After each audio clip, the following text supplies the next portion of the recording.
آج میڈم نور جہاں کی برتھ ڈے ہے، تو آپ میڈم نور جہاں کے اسٹارڈم کے بارے میں، ان کے بارے میں کیا کہنا چاہیں گے؟ کیونکہ آپ میڈم کے بہت قریب رہ چکے ہیں، ان سے مل بھی چکے ہیں، بہت دفعہ ملاقات آپ کی یہ رہی ہے، تو آپ کائنڈلی میڈم کے اسٹارڈم کے بارے میں کچھ بتائیے، ان کے گانے کے بارے میں۔ جی، میڈم نور جہاں ایسی خاتون تھی، ایسی ہیروئن تھی، ایسی اداکارہ اور ایسی پرسنالٹی تھی کہ ان کا ایک جو رول رہا ہے پچھلے ملینیم میں کے آخر میں، وہ پیدا ہوتی ہیں 1930 کے لگ بھگ، اور پورے 70 سال تک ملکہ ترنم نور جہاں کا جو فنی کیریئر ہے وہ اس پہ محیط ہوتا ہے۔ وہ دیکھیے بہت چھوٹی عمر میں وہ 4-5 سال کی عمر میں، وہ جو اس زمانے میں رواج تھا، سینما کے جو وقفہ ہوتا تھا، ہاف ٹائم ہوتا تھا، اس دوران لائیو پرفارمنسز ہوتی تھی کچھ دیر کے لیے، اور فلم ظاہر ہے اس طرح کی نہیں تھی فلم، اور یہ تو فلم کی جو موجودہ شکل ہے وہ بڑی ڈیولپ شکل ہے۔ تو اس وقت نہ فلم میں آواز ہوتی تھی اور نہ کوئی میوزک تھا، نہ گانا تھا، اور صرف چلتی پھرتی کچھ مدھم سی، مبہم سی کوئی ویژول اور تصویریں ہوتی تھی۔ تو یہ ساری، اور ان کا جو موومنٹ تھی وہ بھی وہ نارمل نہیں تھی، وہ تھوڑا فاسٹ فارورڈ موو کرتی تھی وہ فلم۔ اس سینما میں ملکہ ترنم نور جہاں اپنی بہنوں ایدن اور حیدر باندی کے ساتھ جو ہے وہ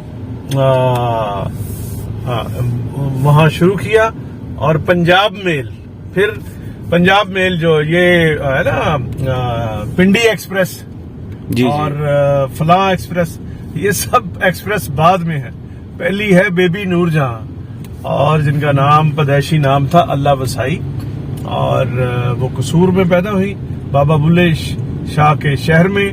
اور اس شہر میں گائکی کے حوالے سے ایک بڑی نسبت یہ ہے کہ استاد بڑے غلام علی خان کا بھی شہر جو ہے وہ قصور ہے۔ تو ملکہ ترنم نور جہاں ایز اللہ وسائی وہاں پیدا ہوئی قصور میں، اور گانے بجانے والوں کا وہ گھر تھا، فنکار فیملی تھی، اور لیکن حالات بڑے پتلے تھے، غریب لوگ تھے، اور لیکن ایمبیشیس تھے، ترقی کرنا چاہتے تھے، اپنے فن کو آگے لانا چاہتے تھے۔ ملکہ ترنم نور جہاں یعنی بیبی نور جہاں کے ماموں تھے ایک شفیع، وہ ان کے مینٹور تھے، وہ بھی ترقی کرنا چاہتے تھے۔ وہ دراصل پہلے نور جہاں کے مینٹور تھے اللہ وسائی کے، جنہوں نے اس کو لیبل کر لیا کہ یہ ایک بہت بڑا پوٹینشل ہے، مین سٹریم پوٹینشل ہے۔ تو اس زمانے میں کلکتہ ہب تھا، سب کانٹیننٹ کا جو بڑا ہب تھا شوبز کا اور کاروبار کا، بزنس کا، وہ کلکتہ تھا۔ تو وہ کلکتہ میں لے کے گئے شفیع نور جہاں صاحبہ کے ماموں، اور وہ اس وقت ایک سٹارڈم اور جو انسپائریشن وہ بنی وہ مختار بیگم کی ہم اس ویڈیو میں آپ کو تصویریں بھی دکھائیں گے کہ ملکہ ترنم نور جہاں یعنی اپنے زمانے کی میلوڈی کوئین، اور ملکہ ترنم نور جہاں مختار بیگم تھی، اور مختار بیگم سے اللہ وسائی متاثر تھی، ان کی انسپائریشن بنی، وہ ان کے پیچھے کلکتہ گئیں، اور کوئی رکا شکا لے گئی، وہ بھی پنجاب سے تھیں، یہ بھی پنجاب سے گئیں۔ تو مختار بیگم نے پھر نور جہاں صاحبہ کو پروموٹ کیا، آگے کیا، اور دل سکھ سیٹھ تھے ایک، ان سے ملاقات ہوئی، اور انہوں نے وہ اس وقت کے آرٹسٹ جو ہوتے تھے وہ تنخواہ پہ ملازم ہوتے تھے، اس طرح یہ آج کا زمانہ تو ظاہر ہے نہیں تھا، شوبز ابھی پنپ رہا تھا، آغاز تھا۔ تو تب ایک خیال ہے اور روایت ہے کہ نور جہاں جو نام ہے، نور جہاں نام مختار بیگم اور ان کے جو ہسبینڈ تھے آغا حشر کشمیری، بہت بڑے تھیٹر کے آرٹسٹ تھے، ڈائریکٹر، رائٹر،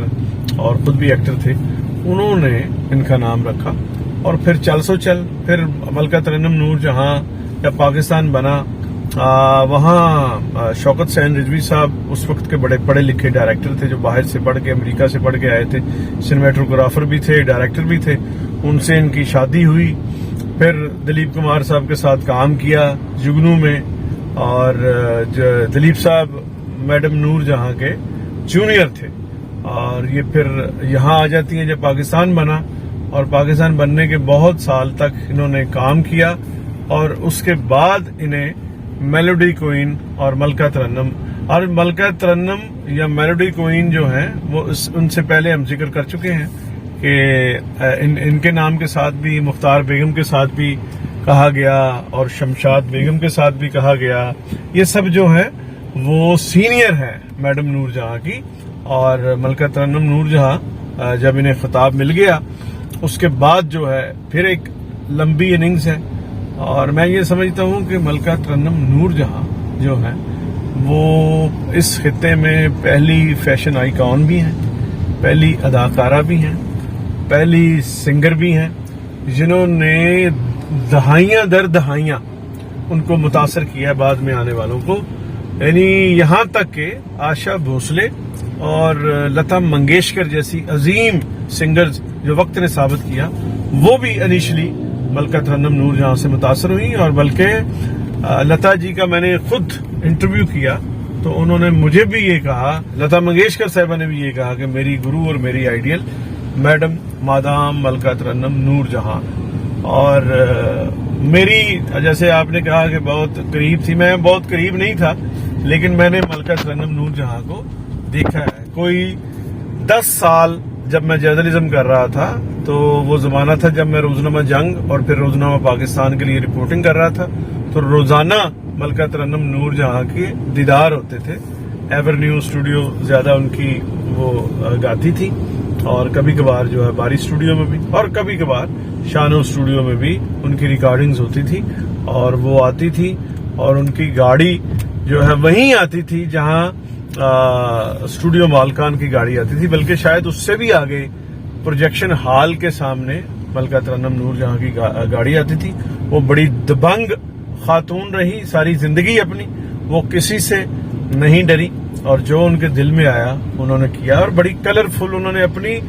جو وہ چاہتی تھی وہ انہوں نے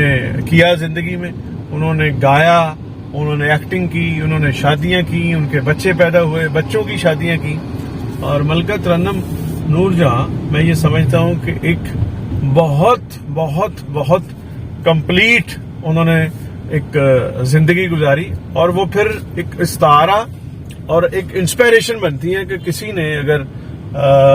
زیرو سے 1 لاکھ یا 10 لاکھ یا 1 بلین بننا ہو تو ملکہ ترنم نور جہاں اس کے لیے سمبل ہے، اس کے لیے استعارہ ہے. ملکہ ترنم نور جہاں قصور سے چھوٹے سے گھر میں پیدا ہو کے سارے میوزک کے جہان میں انہوں نے نام پیدا کیا. اور اس دن کی نسبت سے 21 ستمبر کی نسبت سے ان کے متعلق بہت کچھ کہا جا سکتا ہے، لیکن آج صرف ملکہ ترنم نور جہاں کی یاد میں یہ تھوڑا سا میرا جیسا بھی ولاگ اسے قبول کرے، اور ملکہ ترنم نور جہاں صاحبہ کو سیلیوٹ.